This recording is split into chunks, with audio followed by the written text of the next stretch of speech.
If any of you have kids, there's a good chance that you spend most of your life taxiing them to and from school activities and the shops and social events. I know it wasn't like that when I was at school, but that's how it is nowadays.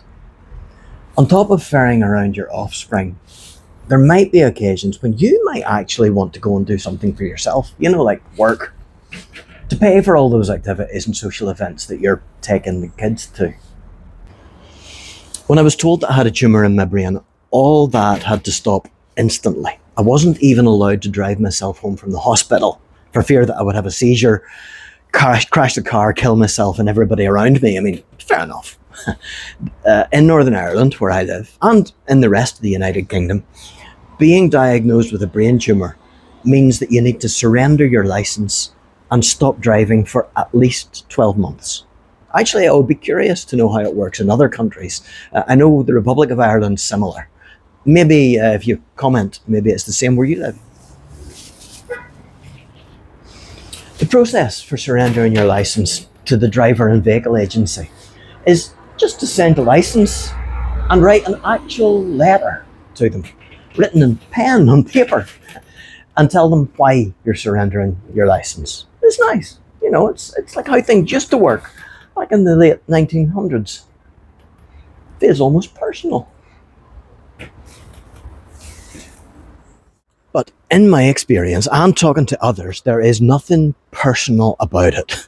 And writing that letter is only the start of what should be a straightforward process, but it's often unnecessarily complicated by the faceless government employees of the DVA, who neither care about their jobs nor about the likes of me who's dealing with emotional trauma.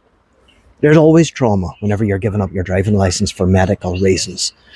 And that's on top of the actual wrench of not being able to drive. For me, that was the first time that I had written down the words, "I have a brain tumour." That's traumatic. And you would hope that people would have the wit to deal with this with some sensitivity, but they don't. The DVA are very big on reminding you that if you don't do everything they say, you will be fined £1,000. But yet, on the other hand, there are obviously no sanctions on them when they mess up. For example, a couple of weeks after I sent them my letter, in its envelope with its stamp on it, I got a response in red writing, which said, "Unless you fill in this form, all your driving privileges will be revoked and you will be fined £1,000. I looked up what this form was. It was completely irrelevant. Something about resetting a test after you've been banned.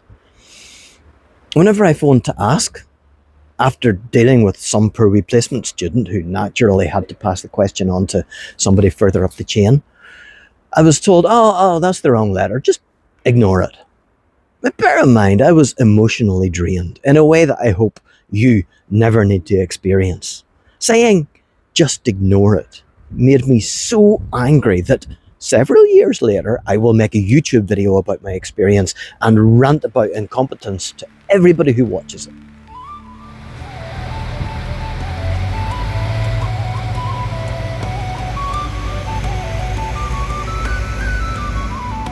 I know that there are millions of people out there who can't or don't drive, especially in cities. For me, and the vast majority of people that I know, it's part of our way of life. Stopping driving requires an entire change of mindset. You can't just jump in the car and go where you want. If I want to arrange a canoe trip, I need to arrange then to borrow a canoe or find somebody who has a car that can carry a canoe. Even nip into the shops, I need to think about how I'm going to get the stuff home. It was even harder for my wife, Claire. All those journeys that we would have split between us, now she has to do them, all of them. Plus, she also has to drive to all the extra wee trips where I would have gone on my own. Not so bad for me is work. It's not as bad as it would be for some people. I'm a computer programmer. I have everything I need to work from home. And the days that I do need to go into the office, well, I live close enough to a town with railway and bus links. So I can do that, but it is an extra level of hassle that I need to think about. Imagine what it's like for somebody who commutes from a more rural area. Most of my work in life, I've cycled to the train every day, so that's okay. It's not a huge change for me. Public transport is often the best way to travel, and TransLink that we have here is a pretty good and reliable mode of public transport, but it's expensive.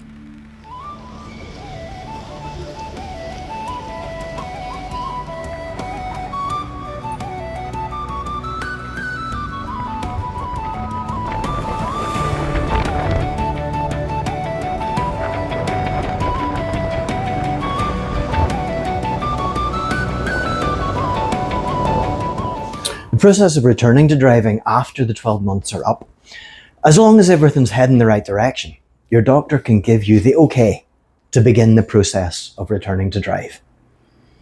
Now, I tried renewing my license online, but that, which I think would have been straightforward, because I had requested for my license to be stopped, I had to fill in the form manually as if I was applying for the first time as a new driver.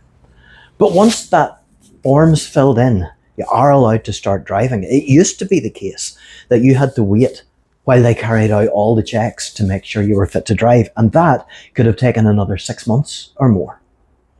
Thankfully, during that year in 2021, that guidance changed, and as long as you have filled in the correct forms, you're allowed to start driving as long as your doctor says it's okay.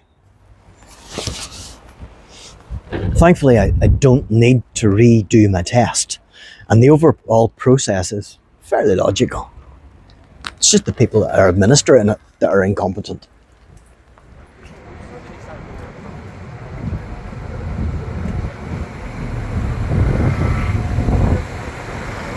I'm going to try this thing that everybody's doing, sitting in the car to vlog. It seems to be the whole rage.